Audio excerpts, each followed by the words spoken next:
this is increasingly a problem, especially for our politics as a country.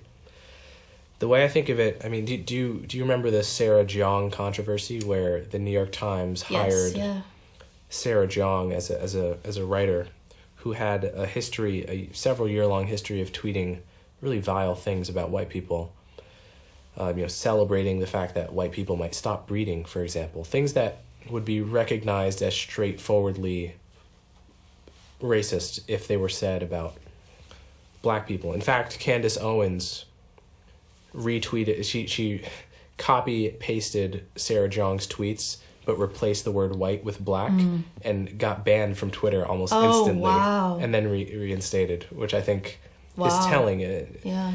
Okay, so yeah, I'm not saying Sarah Jeong, I think in her social context, those kind of tweets are not to be read as statements of eugenic intent, or there's a kind of coded language that they far left social justice warriors kind of use as a more of a signal of their wokeness rather than a commitment to exterminating white people.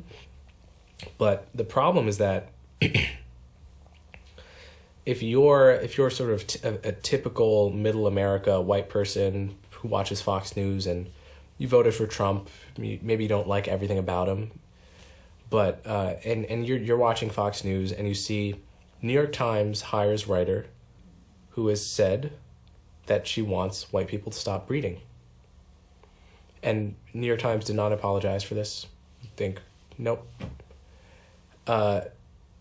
You just have to imagine how that reads to the typical white person who perhaps has concerns about immigration, about a changing country, and the way in which they feel that there's nothing left for them on the left, right? Like at this point, you have the biggest left-wing newspaper, the most respected, hiring a person who is just shamelessly hiring a person without apology, who just said the most vile things about people that look like you.